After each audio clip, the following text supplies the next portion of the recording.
MSc semester 3rd class. इधर देखो, first chapter आपका पूरा हुआ था, ऑलमोस्ट कंप्लीट है आपका फर्स्ट चैप्टर। सारी थ्योरम्स मैंने करवाई हैं, Stokes theorems, first extension of Stokes theorem, second extension of Stokes theorem, Gauss theorem, उससे रिलेटेड क्वेश्चंस और जो भी इसकी डेफिनेशन थी वो मैंने सब कंप्लीट करवाया आपका फर्स्ट चैप्टर की कंटेनर मैकेनिक्स में। अब आज मैं चैप्टर सेकंड स्टार्ट कर रही हूँ। देखो चैप्टर सेकंड का नेम क्या है, analysis of stress in container. Analysis of stress, stress का मीन्स क्या होता है, तनाव। जब कोई एक चीज अपनी साम्यावस्था में रहना चाहती है, ठीक है, वो हिलना नहीं चाहती, लेकिन अगर हम उसके ऊपर किसी तरह का फोर्स लगाते हैं या उसको पुल करते हैं या उसको पुश करते हैं, ठीक है, तो उसके ऊपर क्या क्या शुरू हो जाती है, टेंशन शुरू हो जाती है उसके ऊपर। वो अपनी चीज अपनी अवस्था से हिलना डुलना शुरू कर देता है, ठीक है। तो उसके ऊपर उस टेंशन की वजह से उसके ऊपर क्या आता है, स्ट्रेस आता है, ठीक है। स्ट्रेस आता है तो उसके ऊपर किस वजह से स्ट्रेस आया, जब हमने उसके ऊपर कोई फोर्स लगाया। वो फोर्स कैसा भी हो सकता है, वो बॉडी के डायरेक्ट कांटेक्ट में भी हो सकता है और इनडायरेक्ट कांटेक्ट में भी हो सकता है। दो तरह से फोर्स हम लगा सकते हैं। बॉडी फोर्स, बॉडी के ऊपर जिस तरीके का फोर्स लगाते हैं, और फोर्स क्यों लगाना है, उसकी इक्विलिब्रियम जो सिचुएशन है, जो उसकी साम्यावस्था है, उसको चेंज करने के लिए। मान लो कि ये एक टेबल यहाँ पे पड़ा है, मुझे ये टेबल इसको हटाना है यहाँ से, तो इस टेबल को मैं क्या करूंगी, पुल करूंगी या पुश करूंगी या इसको खींचूंगी, धक्का दूंगी, इसके ऊपर बॉडी फोर्स लगाऊंगी। और ये बॉडी फोर्स कैसे लगा है, जब मैं इसके ऊपर डायरेक्ट कॉन्टेक्ट में गई हूँ, ठीक है, और उसके ऊपर क्या आई, टेंशन आई, स्ट्रेस आया। इसके जो मॉलिक्यूल्स हैं अंदर, जो इस लकड़ के अंदर मॉलिक्यूल्स हैं, अणुओं से बने हुए पदार्थ हैं, वो क्या हुए, अपनी अवस्था से हिले, है ना, थोड़े से, तो उसके ऊपर स्ट्रेस आया। इन सब चीजों की स्टडी हम क्या करेंगे, इस चैप्टर में करेंगे। हम इसके बारे में फोर्स के बारे में पढ़ेंगे, इस चैप्टर में हम डेंसिटी के बारे में पढ़ेंगे, हम वॉल्यूम के बारे में पढ़ेंगे।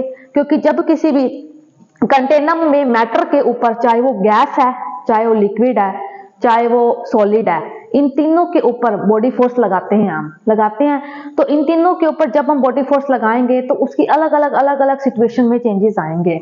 या तो उसके वॉल्यूम में चेंज आएगा, या उसके मास में चेंज आएगा, या उसकी डेंसिटी में चेंज आएगा, लेकिन चेंज तो आएगा जब हम उसके ऊपर बॉडी फोर्स लगाएंगे। ऐसी कोई चीज नहीं है दुनिया में, कोई किसी के ऊपर ज्यादा फोर्स लगाना पड़ता है, किसी चीज के ऊपर कम फोर्स लगाना पड़ता है, लेकिन फोर्स लगेगा, बॉडी फोर्स लगेगा तो उसके ऊपर टेंशन आएगी तो स्ट्रेस आएगा तो उसकी जो एप्लीकेशंस हैं उसके ऊपर चेंजेस आएंगे, उसके मास में चेंजेस आएगा, उसके डेंसिटी में चेंजेस आएगा, उसके वॉल्यूम में चेंजेस आएगा। तो उन जो चेंजेस आएंगे, किस तरीके से उसमें चेंजेस आते हैं, कितना एक परिवर्तन आता है, वो हम इसमें पढ़ेंगे सारी चीज में, ठीक है। तो analysis of stress in container mechanics, ठीक है। सबसे पहले शुरू में डेफिनेशन देखो, डेंसिटी की डेफिनेशन दे रखी है। डेंसिटी का मीन्स क्या होता है, घनत्व, ठीक है। और घनत्व का मतलब क्या होता है, द्रव्यमान बटा में आयतन। आपने 10वीं क्लास, 9वीं क्लास, 11वीं क्लास में पढ़ी हुई है डेफिनेशन घनत्व, रो इज इक्वल टू द्रव्यमान बटा आयतन, ठीक है। Let del m be the mass of a partition of container occupying a volume del v containing at point P, then rho average density del m upon में del v। ये del किसको दर्शाता है, मास में जो परिवर्तन हुआ है, द्रव्यमान में जो परिवर्तन हुआ है। del v मतलब जो उसके वॉल्यूम में या जो इसके आयतन में परिवर्तन हुआ है उसको दिखाता है, ठीक है। तो rho is equal to limit, नीचे वाले की लिमिट लगती है, del v tends to 0, del m upon में del v is equal to dm upon में dv। del m be the mass of a partition of container। del m क्या है, एक कण का मास है, एक कण का द्रव्यमान है, किसमें, कंटेनर, और वो क्या कितना वॉल्यूम ऑक्यूपाई करता है, del v, और एट ए पॉइंट P के ऊपर एक कण बैठा है, उसका द्रव्यमान है m, उसका वॉल्यूम है v, तो उसकी डेंसिटी क्या होगी, limit del v tends to 0, del m upon में del v is equal to dm upon में dv। समझ आ गया आपको डेंसिटी की डेफिनेशन, द्रव्यमान बटा में आयतन, ठीक है। अब देखो बॉडी फोर्स जिसकी बात हो रही थी, बॉडी फोर्स की बात। Body force is the force acting on the container by some external agency which is not in direct contact with the container body। force act all the partitions of body। क्या कह रहा है body force, body force क्या है, एक तरह का force है ठीक है। एक्टिंग ऑन द कंटेनम, कंटेनम मतलब यांत्रिकी में लगेगा, इसकी स्टडी किस में होगी, यांत्रिकी मैकेनिक्स में होगी, है ना। बाय सम एक्सटर्नल एजेंसीज, किसकी तरह से लगेगा, बाहर से लगेगा, ठीक है, बाहर से लगेगा, किसी भी तरीके से लग सकता है। By some external agency which is not in direct contact, और कॉन्टैक्ट में नहीं होगा वो, ठीक है, हाथ नहीं लगाएंगे उस चीज को, लेकिन फोर्स लगेगा। Which not in direct contact with the continuum body force act all the particles of the body, और उस बॉडी के हर कण के ऊपर लगेगा बॉडी फोर्स, ठीक है। बॉडी फोर्स कैसा फोर्स है, इतनी एक बात ध्यान में रखनी है, बॉडी फोर्स ऐसा फोर्स है जो डायरेक्ट कांटेक्ट में बॉडी के नहीं होता। जैसे ग्रेविटेशनल फोर्स डायरेक्ट कांटेक्ट में नहीं होता, कोई टच कर रहा है हमें, हमारे ऊपर ग्रेविटेशनल फोर्स लग रहा है तभी हम इस धरती के ऊपर खड़े हैं, नहीं तो हम उड़ रहे होते। हमारे ऊपर फोर्स लग रहा है, आपके ऊपर लग रहा है, इन सब चीजों के ऊपर लग रहा है, लेकिन हमारे टच में तो कोई चीज नहीं है ना। तो ये कैसा फोर्स है, ग्रेविटेशनल बॉडी फोर्स है। और कैसा फोर्स होगा बॉडी फोर्स, और कैसा फोर्स होगा, मैग्नेटिक फोर्स, किसी भी कील को चुंबक के पास लेके जाती है तो वो खींच लेती है, टच नहीं करवाना, वो भी कैसा फोर्स है, बॉडी फोर्स है। और कोई एग्जांपल बॉडी फोर्स का दो आप, जो लगता है लेकिन कांटेक्ट में नहीं आता उस बॉडी के। Electronic force. और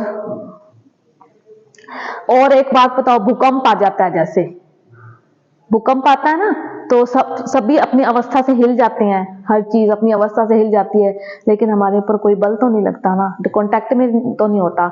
तो भूकंप आना कैसा फोर्स है, बॉडी फोर्स है, ठीक है। अब example gravitational force, magnetic force या अर्थक्वेक, भूकंप आना एक और एग्जांपल भी लिख सकते हो। It is measured as body force per unit mass और पर यूनिट वॉल्यूम। ये एक ऐसा फोर्स है जो दो तरीके से मेजर किया जाता है। कैसे, या तो body force per unit mass से या पर यूनिट वॉल्यूम से, दो तरीके से आएगा बॉडी फोर्स। कैसे मेजर करेंगे, या तो मास से या वॉल्यूम से, ठीक है। Del v element volume in v, ठीक है। Del m mass in del v, del F i body force acting, जो उस बॉडी के ऊपर फोर्स काम कर रहा है वो डेल एफ आई है। डेल वी जो है वो उसका वॉल्यूम है बॉडी का, डेल एम क्या है, उसका मतलब वॉल्यूम है, डेल एम क्या है, मास है, ठीक है। बॉडी फोर्स पर यूनिट मास, सबसे पहले पर यूनिट मास से देखते हैं कैसे मेजर करेंगे। Body force per unit mass F I, पर यूनिट मास को क्या लेना है, F I. Acting at a point inside the element, inside element के अंदर जो है वो एक पॉइंट के ऊपर मेजर करके देखते हैं बॉडी फोर्स, और कैसा मेजर करना है, पर यूनिट मास से। तो f I is equal to body force limit del m tends to 0, del F I del m. जब मेजर एम मास से करने हैं तो नीचे क्या आएगा, डेल एम, ठीक है, नीचे क्या आएगा, डेल एम। जब लिमिट लगाएंगे तो डेल किस में चेंज होता है, डी में, डी एफ डी एम, ठीक है। Body force per unit volume, तो बॉडी फोर्स जब पर यूनिट वॉल्यूम को लेके मेजर करते हैं तो एफ आई बार, कैसा लेना है, एफ आई बार। दो तरह के फोर्स हो गए ना, एक को एफ आई, एक को F I bar. At a point inside the del V F I bar, limit नीचे डेल वी है तो यहाँ पे क्या आएगा, del V tends to 0, del F I del V is equal to del F I del V, ठीक है। एक बार बाद में बताती हूँ, ठीक है। इधर देखो F I is equal to D F upon में डी एम, डी एम की वैल्यू क्या होगी, रो डी वी, क्योंकि रो क्या होता है, डी एम अपॉन में डी वी, द्रव्यमान बटे में आयतन, रो डी वी, रो को उधर से मल्टीप्लाई कर दो, is equal to D F I D V. ये क्या है, एफ आई बार, ये क्या है, एफ आई बार। तो समझ आया आपको बॉडी फोर्स क्या होता है। बॉडी फोर्स ऐसा फोर्स है जो किसी के ऊपर लगता है बॉडी फोर्स, लेकिन वो डायरेक्ट कांटेक्ट में नहीं होता। बॉडी फोर्स एक मतलब मेन लाइनें याद कर लो। बॉडी फोर्स ऐसा फोर्स है जो डायरेक्ट कांटेक्ट में नहीं होता, जैसे ग्रेविटेशनल फोर्स, मैग्नेटिक फोर्स, जैसे भूकंप आना, और दो तरह से मेजर होता है, एक पर यूनिट मास से और एक पर यूनिट वॉल्यूम से। पर यूनिट मास से वैल्यू एफ आई होती है, पर यूनिट वॉल्यूम से एफ आई बार होती है। इतनी बात समझ आई आपको।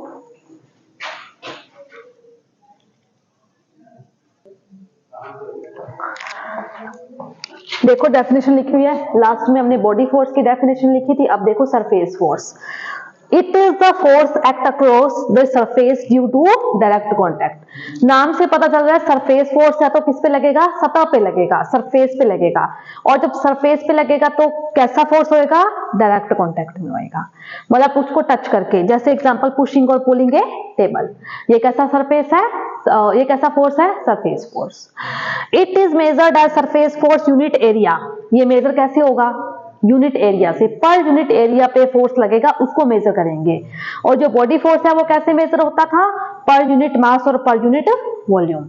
ये सेल्फ फोर्स कैसा होएगा, एरिया से मेजर होएगा, पर यूनिट एरिया से। P जो है वो कोई पॉइंट है कंटेनर में, इस कमरे में P कोई पॉइंट हो गया। डेल S क्या हो गया, सरफेस एलिमेंट, उस जैसे एक एलिमेंट यहाँ पे है तो उससे क्लोज किया हुआ एरिया क्या हो गया, डेल S। डेल Fi क्या हो गया, डेल क्यों लगाते हैं, जो उसमें परिवर्तन होता है, ठीक है, डेल इस तरीके से लगाते हैं। फोर्स एक्टिंग बाय मटेरियल, जो फोर्स उसके ऊपर लग रहा है ना, किस मटेरियल से लग रहा है। और Ni एक नया वर्ड आया, Ni unit outward normal vector to del S on S। ये कैसा वेक्टर होगा, किसी भी मतलब कोई भी किसी भी कण के ऊपर कोई बल लग रहा है तो उसके ऊपर normal unit outward normal vector होगा एक Ni, ठीक है।